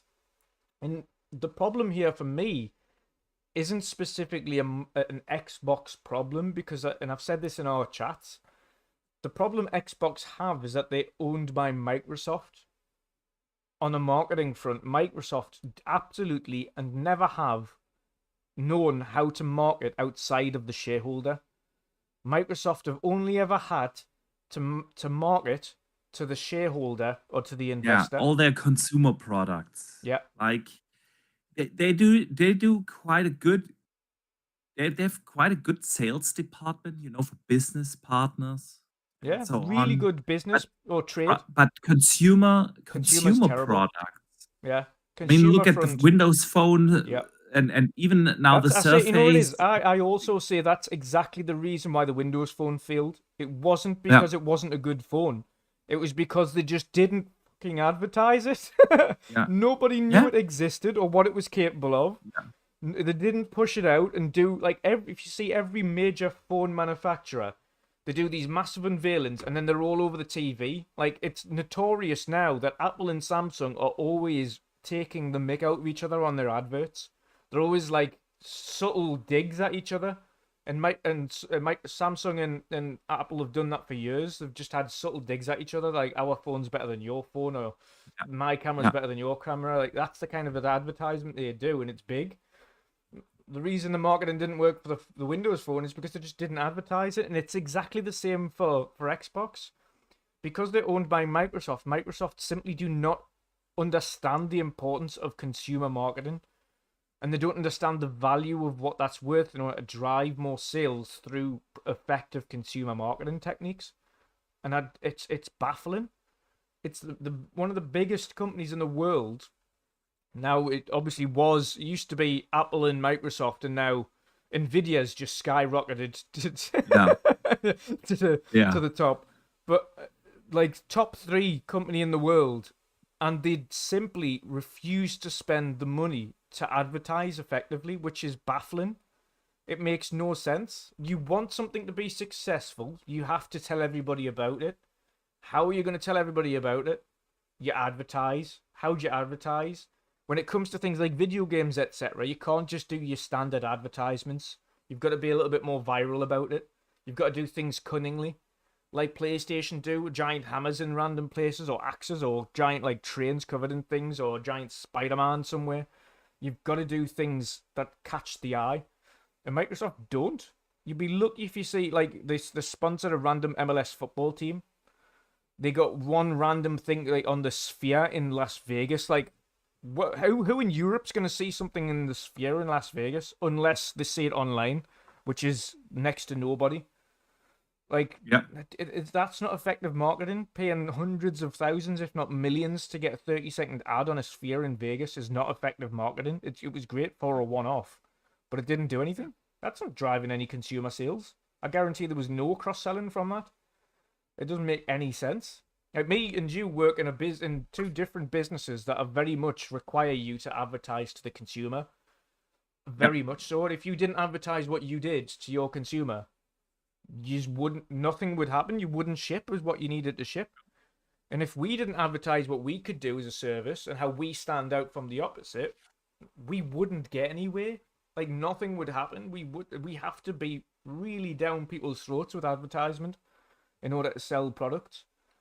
And I just don't understand why Microsoft are so reluctant to give Xbox enough cash to go out and have effective marketing. It makes no sense. And that's what I boil it down to. I don't boil it down to Xbox because it's not their purse strings. Ultimately, it's the top brass that just don't... They still haven't, from the early days of Microsoft, still haven't got in their heads what marketing means to the consumer and why it's important. Whilst I do agree that there is an overarching theme to the Microsoft mother company and them not being able to market consumer products properly, I also believe that Xbox is easily big enough to make those decisions on You would how think so, but they also have to still ask for the budget. They kind of do. Yeah. But if the top managers at Xbox would stand up for it, I don't think any of them will, though. That's the problem. I don't think any of them would. Yeah, that's the problem. I don't think they they'd don't stand see up it, and say and it's not. why That's it's why necessary. exactly. That's what I'm saying. It's not just Microsoft. The Xbox division is big enough to make those decisions easily. If Phil and his leadership team would stand up and say, "Hey, we need to free up some money in our division Yeah. to market our product properly," they would be able to. Oh, absolutely. Absolutely. Absolutely. Absolutely. Literally, And so, if you, it's like you could, for the cost of a game, you could have an effective marketing strategy. easily. But this is also again the difference between the three companies. If you ever think about where Nintendo come from, Nintendo needed to have an effective marketing strategy because they are literally just a video game company. They're a video game platform, always have been, always will be. They are just a video game platform. Sony, on the other hand, are a consumer-facing platform. Haven't always It's really weird. been. They haven't Sony are a massive. always Sony are a massive consumer front, and been like trading cards and stuff like that before they did. sorry, Sony are a very consumer-facing Oh, you're company. botting again. I know, it's really weird. On my side, it's fine, by the way. It's just the camera cuts out, but the sounds, everything else is fine. But yeah, Sony are consumer-facing. Sound is coming out. Very odd. A consumer-facing company that has been advertising Walkmans and the Sony Ericsson and TVs and hi-fi systems and sound bars and then now the PlayStation. So they've always been. We know how to advertise to consumers because we know how to sell products to the consumer. We know how to have an effective marketing strategy to sell. The Sony Ericsson was one of the biggest things. I don't remember anybody that didn't have a Sony Ericsson. Either would have been an MP3 player or a Sony Ericsson phone or a Sony Ericsson, some form of Sony Ericsson device when they came out for like media playback. Yeah. I don't know anybody that didn't own one at some point because it was a very effective thing. Everybody thought it was the next best thing in like audio playback at that time because Sony knew how to advertise. And that's exactly the way it has been for them always. They know how to do that. Xbox they started off well because Microsoft had a really big push on trying to get the original Xbox into the home, and they wanted to be the next big thing in the home. So they started out with really effective Xbox strategies. We always remember those old Xbox viral things. Like you only live, like life is too short, and then it shows you like this baby like growing older and going into old man and then going straight into the grave. And that was an Xbox advertisement. Yeah. Firing from one end to the other. And that is a viral marketing strategy. You go, fucking hell, what's this mad like advert? And that was for Xbox. And they just don't do things like that anymore. They've lost the focus of where they're like, oh, Xbox is a big thing in our company and it makes us X amount of billions of pounds. But then they don't have the same need that they did when they first launched the Xbox as a product all those years back to advertise as effectively as they did then. And again in the 360 era with the Halo and everything like that, for the second time round, they did, and Gears of War, again, very effective marketing. And as you said, when Xbox One came around, it's as if they just went, oh, fuck this. Doesn't matter. Doesn't matter. It's already gone before we've started. So let's just get through this generation as best we can and get on with it. Yeah, I agree. So since this isn't an issue that a lot of people I've seen online phrase it like, yeah, they have that issue right now. You know? No, it's been years. It's not right now. It's not right now. It has been for 15 a problem for 15 years now. Yeah. They stopped marketing whatsoever and trying to generate brand awareness halfway through the 360 generation. And it's easily like 15 years now. And so it's not an issue right now, and I don't think it will they will ever improve upon it. It is just something that will lead to the fact that the console, the Xbox console, the brand will be fine. Don't get me wrong. The brand itself will be fine with all those studios. They are now basically too big to fail, you know? But the console in Europe, not so much. And I just hope that it stays big enough for them to actually do a console in Europe, yeah, and support it here. So yeah, we shall see, man. Let us move over to Sony. Yes. And the PS5 Pro. That rumors heavily suggest it's gonna come out this year. We haven't heard anything official so far. We've seen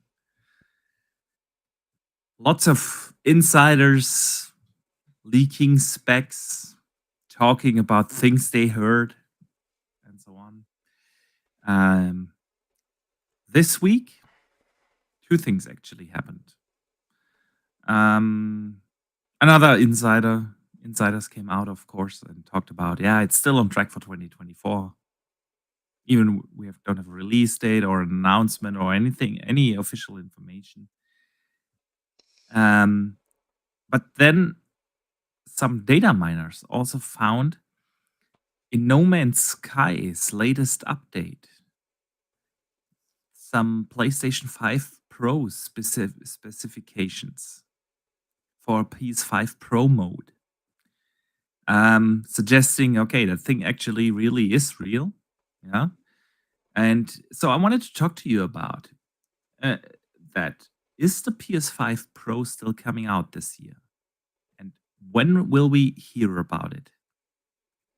Probably last minute, and then they'll have a release date within 2 weeks after it.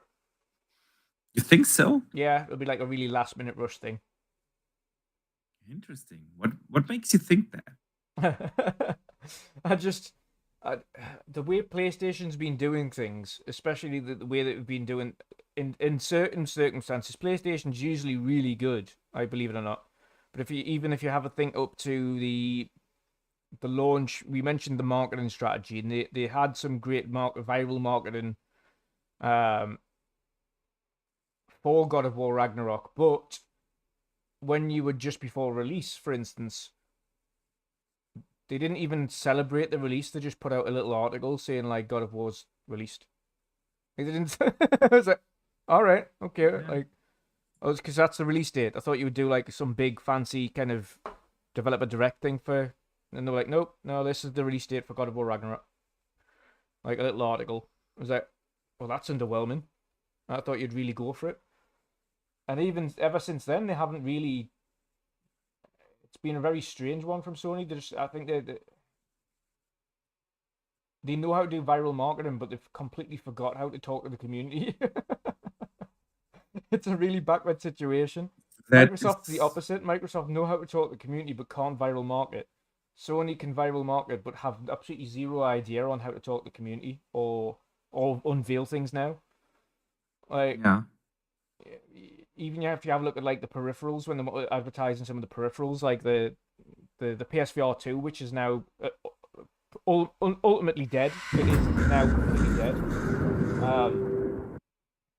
And then you have a look at the earbuds, which are ultimately dead. And some of the other things. It's just it's just Sony, I think, are just really weird right now. I just don't trust them to like have an actual. They'll do some weird show. They'll talk about a few games.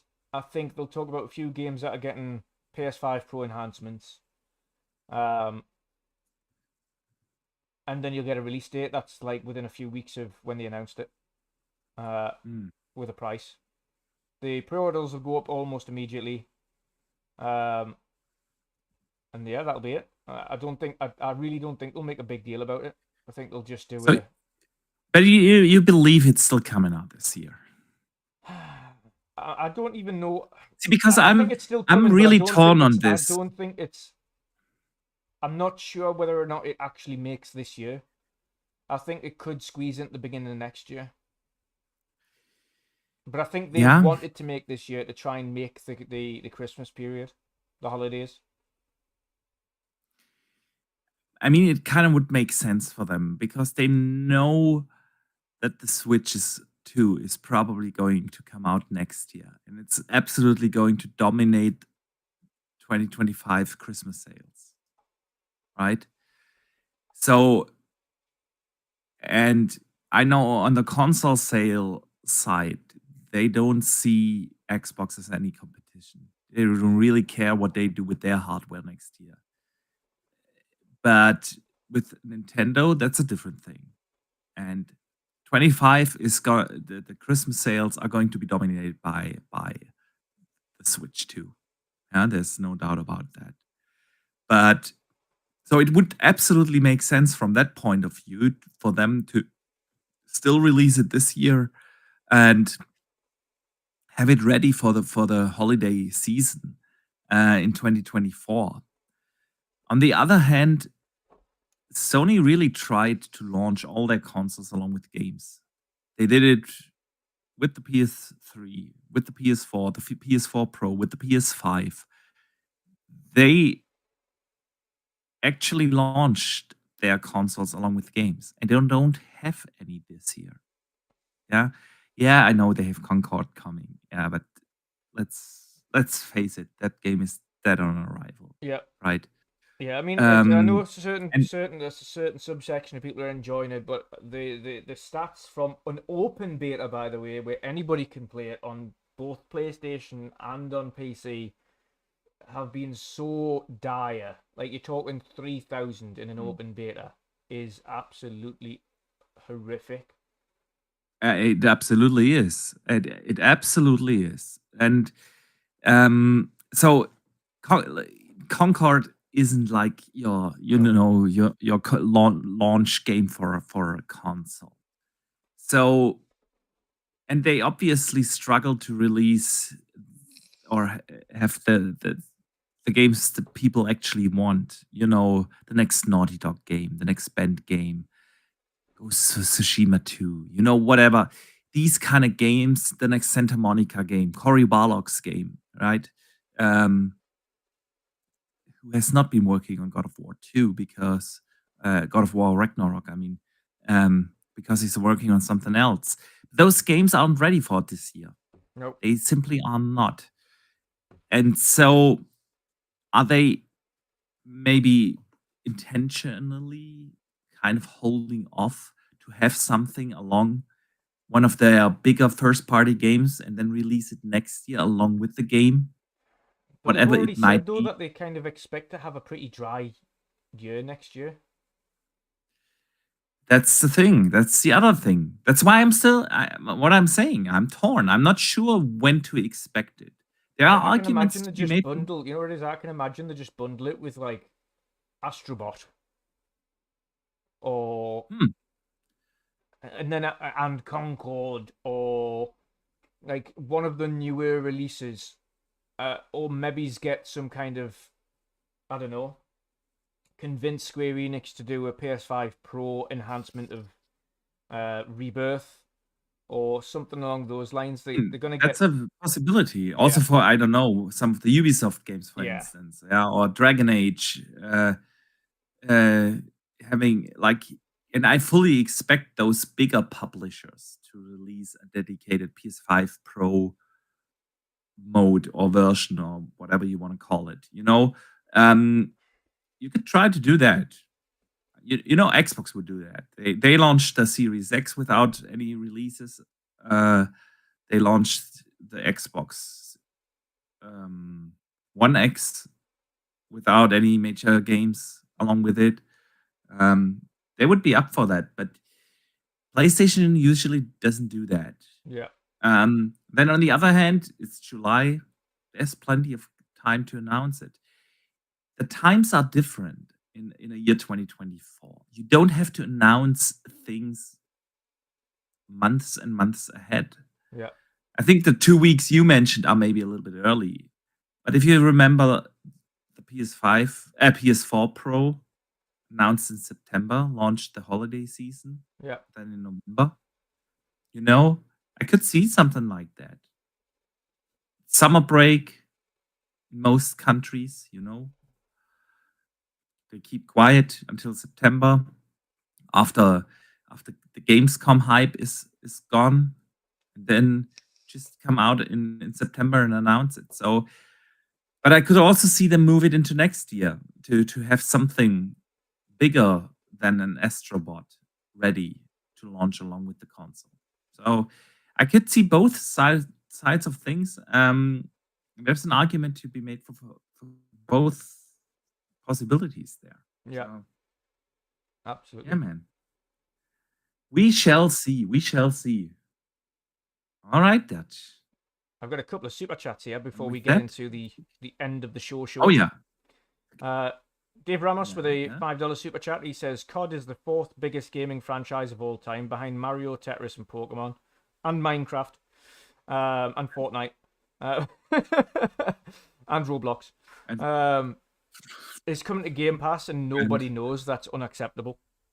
I agree. There has been zero advertisements, but I think that might have something to do with the whole FTC European thing, where they're not allowed to essentially show it off a bit like it's different here than it is over there. So that it's going on there, but they can't really talk about it like they have. They've mentioned it once, and that was, and believe it or not, this is the funny thing. I went and watched a lot of the reaction streams to the Xbox showcase, and you wouldn't believe how many people that watched that stream and seen that intro at COD, and Phil Spencer mentioned it was on Game Pass day one, that went, whoa, that's huge. Like, they've got it on Game Pass day one. That didn't already know that, even though they'd already announced it. Nobody actually knew about it. Like, this is just insane. Like he says, it is insane that they have one of the biggest franchises currently available, and nobody knows it's on Game Pass outside of the hardcore. Nobody. It should be advertised. It is unacceptable. I agree. Yeah. Comes down to marketing again. Yeah. And then Sour with a $5 super chat. He says, if PS5 Pro and next gen Xbox comes out in 2026, is PlayStation in trouble? Also, a console PC hybrid Xbox. How would PS combat that?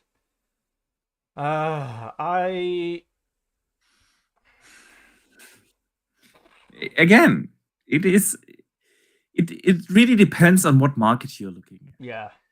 If 26, I'm fully on board with the 26 launch.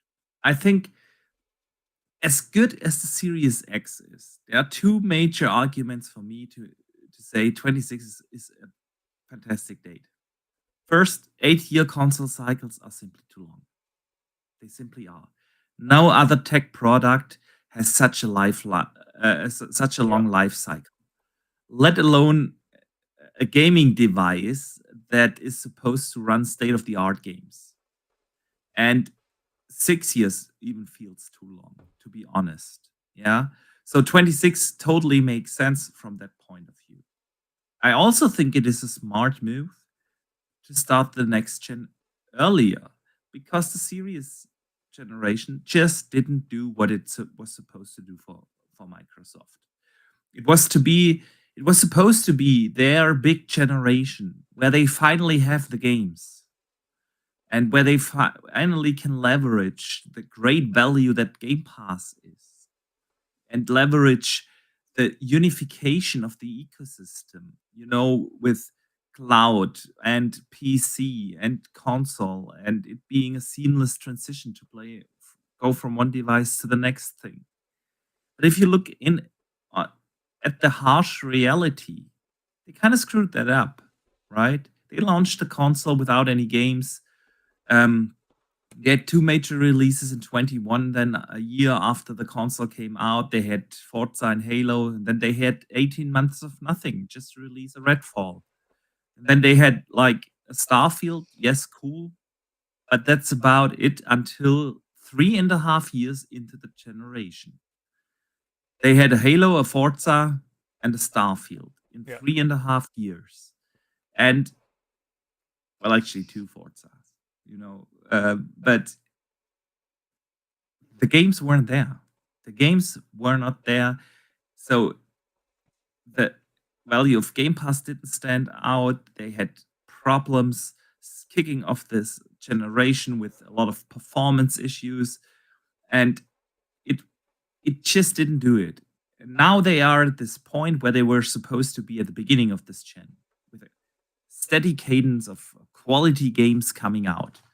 But that's too far into the generation. So yeah, why not end this generation earlier than people expected it to be?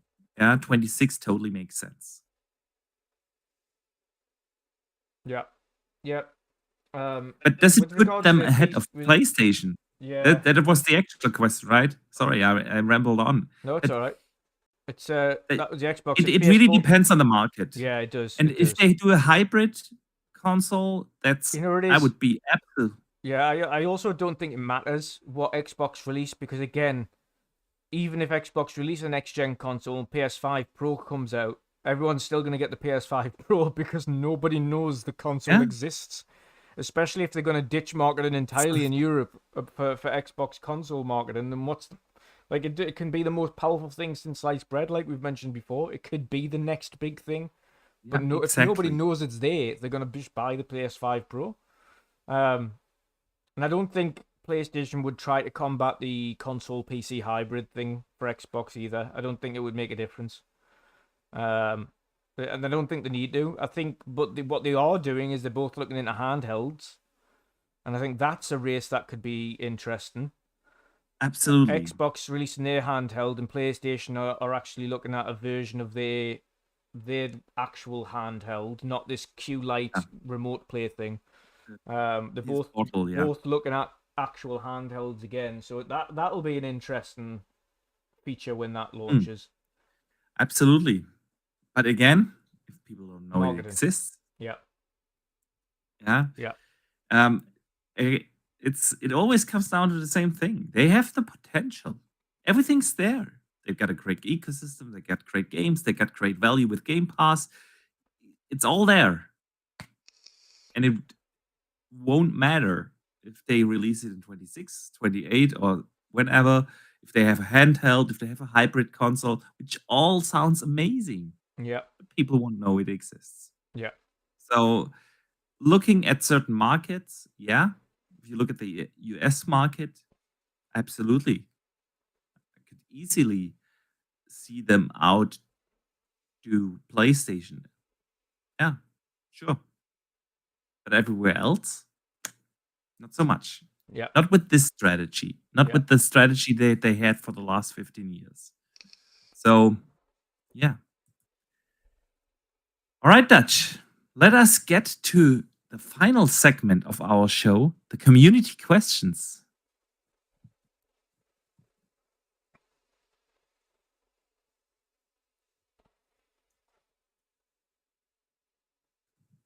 Alrighty. All right. So, the first community question of the day comes in from the Big Bridge. He says, a birthday video game question. As you puff your cheeks to blow out the birthday cake candles, a giant blurry fairy godmother appears and allows you to make one video game related wish, which would be a miraculous become 100% true. What wish would that be? A full-fledged Final Fantasy IX remake that is modern-day graphics but old-school gameplay. We've seen it is now possible from that lovely game that we saw at the Xbox Showcase that is turn-based strategy with AAA graphics. Yes, please. I'm all over that, and I want Final Fantasy to be that going forwards. So that is always my dream, and until that happens, that will remain that way. That does sound fantastic. Yes. That does sound fantastic. Since I'm a huge Witcher 4 fan, Witcher fan. No, pardon me. A Witcher fan. Living in the future here. and my probably my most anticipated game ever is The Witcher 4. My video game related birthday wish is that they hire me, pay me double the salary that I make now, and let me work on the next Witcher. There you go. Yes. You can be Simple the project and easy manager. wish. I'll be the project bro. If I would be the project manager, the game would come out on day one, on its supposed release date. Yeah. It wouldn't be delays. Yeah. That would be I'm an delays. engineer in an industry that doesn't allow for delays. Yeah. You know? We will not tolerate this. Schnell! Schnell!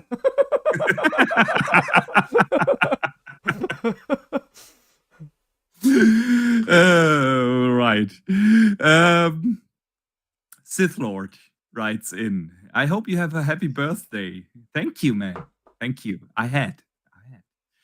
Now that Call of Duty is in Game Pass and Crash is coming next month, what is the next franchise coming to the service? So first of all, Crash isn't officially announced. So we're still in the rumor phase, but since the last rumor turned out to be true, highly likely. Yeah, I mean, we said it was likely to be a Crash and a Spyro and Crash Team Race, and all of them first before we start to see anything else.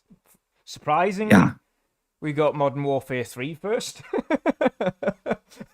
I was also surprised by that. I thought that they would choose an older Call of Duty.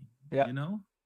Yeah, I think they're just trying to, maybe trying to just milk Modern Warfare 3 as much as they can before Black Ops 6 comes out. Because they know everyone's just going to drop that straight onto Black Ops, and that's all they're going to be playing. So I think they're just trying to, especially with the last couple of seasons and things out of Modern Warfare before that starts to get a little bit slower and Black Ops comes out. I think they're just trying to milk that a little bit, which is understandable from that perspective. But yeah. I think Spyro, Tony Hawk is still. Tony Hawk and Spyro, I think, have got a very good chance of being the next ones after. I think Crash Bandicoot 4 trilogy, and maybe Team Racing. Maybe you should be. To be fair, you should just release all three of those in Game Pass at the same time. Just do the Crash. Like the Crash collection is now on Game Pass. You've got the original trilogy remake, and then you've got Crash 4 and Crash Team Racing. There you go, Crash month. Next month you do Spyro remake. Next month you do Tony Hawk remake. Something like that. Yeah. Maybe squeeze in one of the Call of Duties again. Yeah, one of the older ones. Yeah, why not? Yeah, why not? Maybe. It's also a campaign I haven't played yet. I haven't played Vanguard either. No, same. I got the other World War II one not too long ago for like £4 on sale. I was like, woohoo! Yay! All right. Dave Ramos writes in, happy birthday, Boxy. A lot of birthday wishes. Appreciate it. Thank you.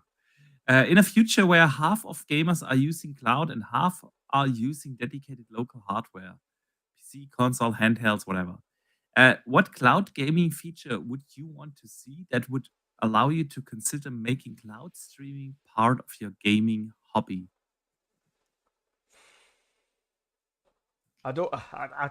I honestly would never want an all cloud gaming future.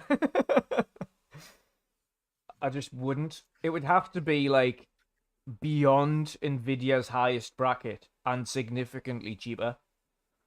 But even then, I wouldn't want it because I like physical hardware. I do too. And I can't see. I mean, what is the problem with cloud streaming? Yeah, it is the lag and it is the bandwidth problem.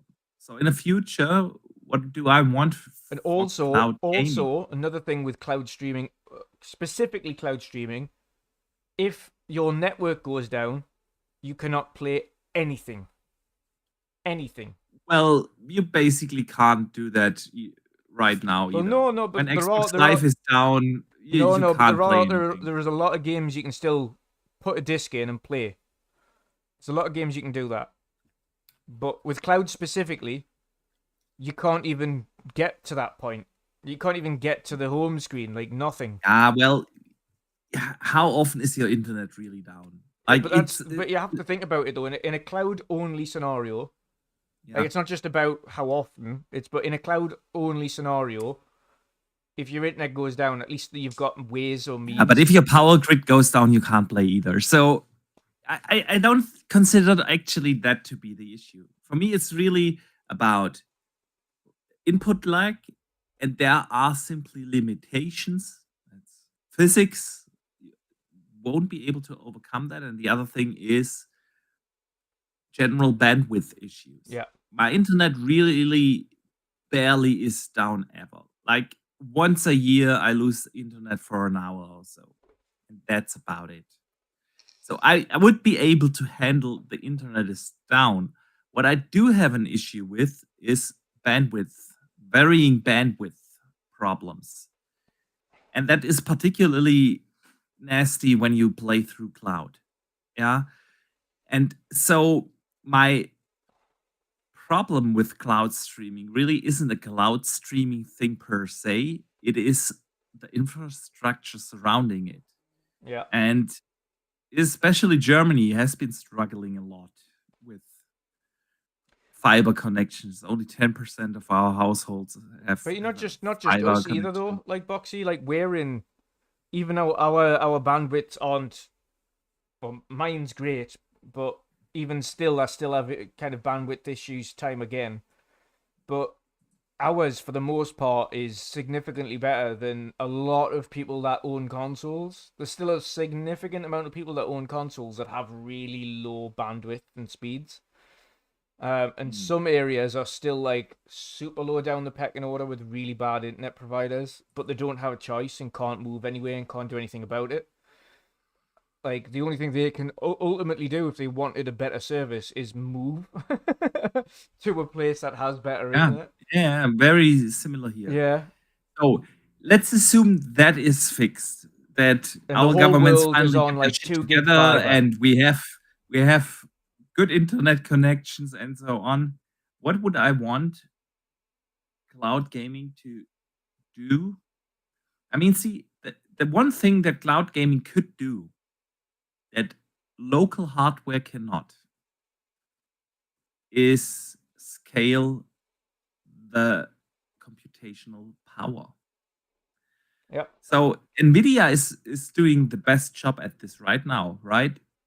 If you have the funding for it, it is super expensive, but you can stream a 4090, like top-notch graphics, without investing into a 4,000 euro gaming PC.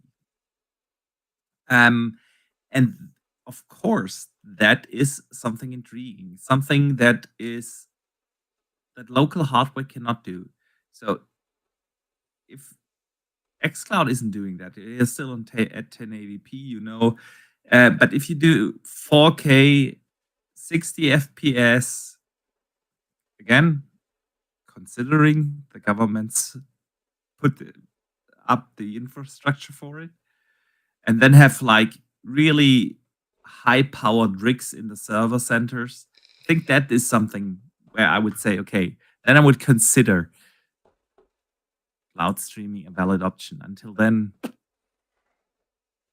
local hardware all the way, man. All the way. All right. Final question of the day comes in from Becca, aka RSJ fan. She writes in and says, happy birthday. Thank you. The topics I'm interested in are Game Pass price increases in Modern Warfare 3 being added to Game Pass. So I think we talked about Modern Warfare 3 earlier. Surprised that it was Modern Warfare 3. We didn't really cover the Game Pass price increases last time properly. I think we kind of did, but we kind of just we did cover it last time we did a podcast. We did. Did we know? Yeah. Okay. We did. Because it wasn't really that much of a big fuss to us. I remember us talking about that. Right. Yeah. Now I remember. Yeah. Yeah. obviously it's still the same. I'm still in the same position. Like I'm not gonna miss £2 a month, and my position was, unfortunately, if you're gonna miss £2 a month, you've got bigger worries than than Game Pass. If £2 a month is really gonna put you in a financial stress, you've there's other things you've got bigger worries for. Is my ultimate thing on that. It sounds harsh, but it's true.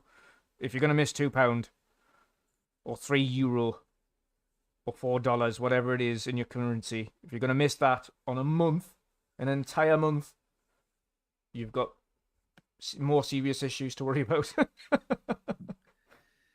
I mean, again, I don't want to defend price increases. Yeah. They are never good, but like everything has gone up in Yeah. prices significantly. Everything has gone Like up. I pay Yeah. energy prices. I pay 3 times what I used to pay 4 years ago. I'm gonna try and sell that shit. Grocery shopping, like my weekly grocery shopping bill doubled over the last 2 years, right? So yeah, Yeah. I agree with what you said.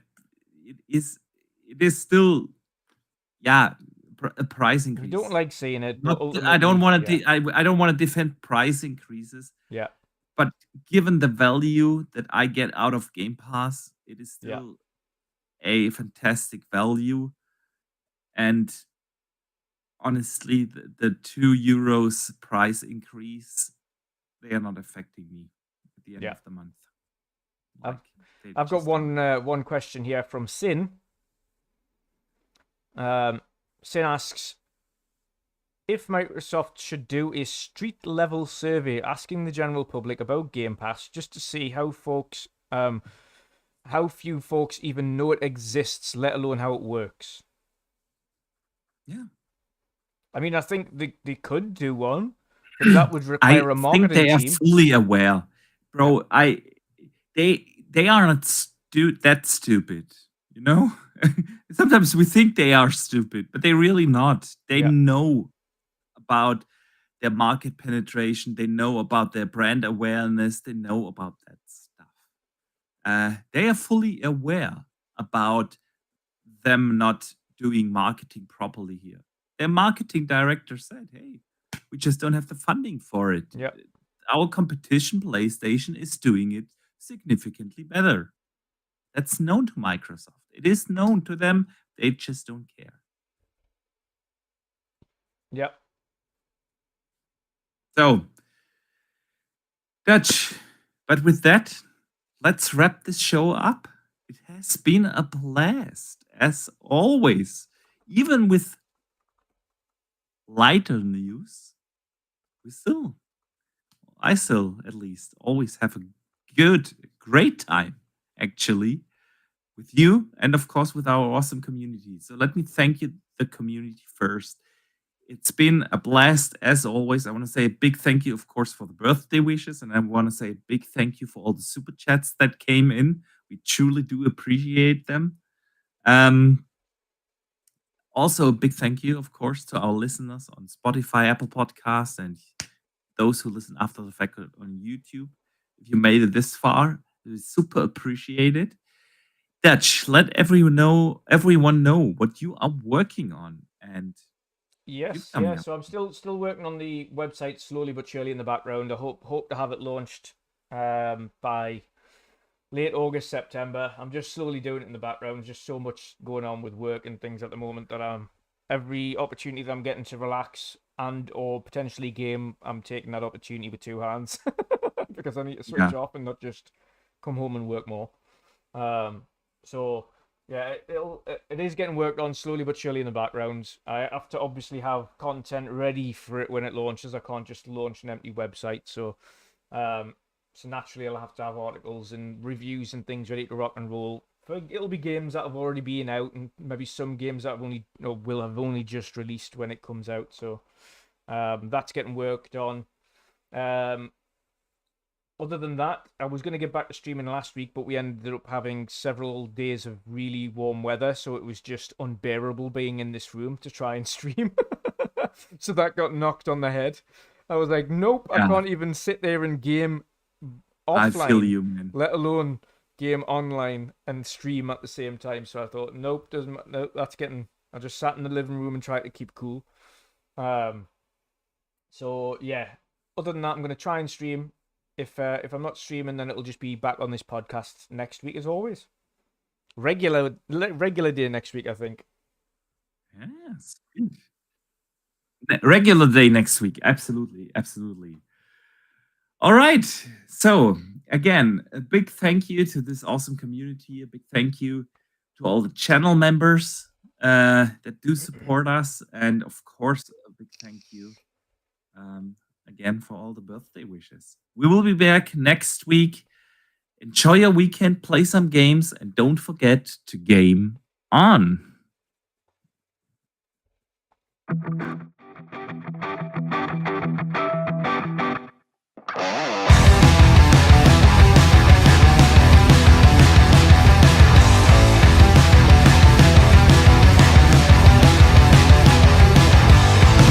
You think you've got my number figured out? A motive born in drought and brevity. And if I'm not the soul of your design, I blatantly decline your remedy. Don't box me in, don't, or I'll leave. I'd rather be a dreamer, I'd rather be free, I'd rather be a leader, I'd rather be a queen, I'd rather be a singer in a trashy cover band. I'd rather be a closer, I'd rather be clean, I'd rather be a poser in a magazine, I'd rather be pretty much anything else than your machine.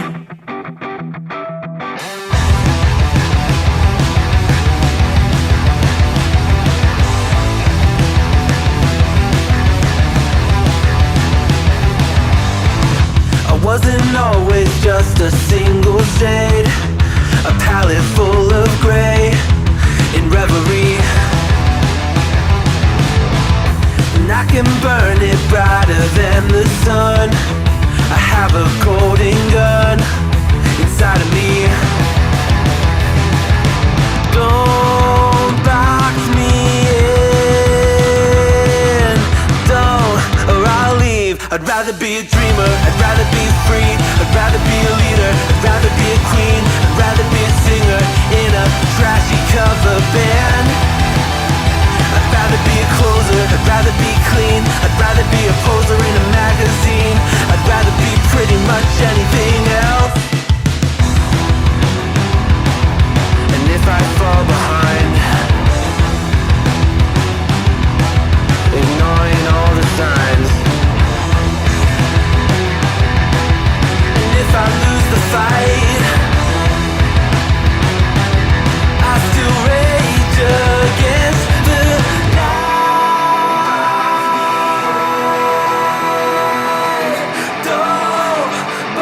I'd rather be a dreamer,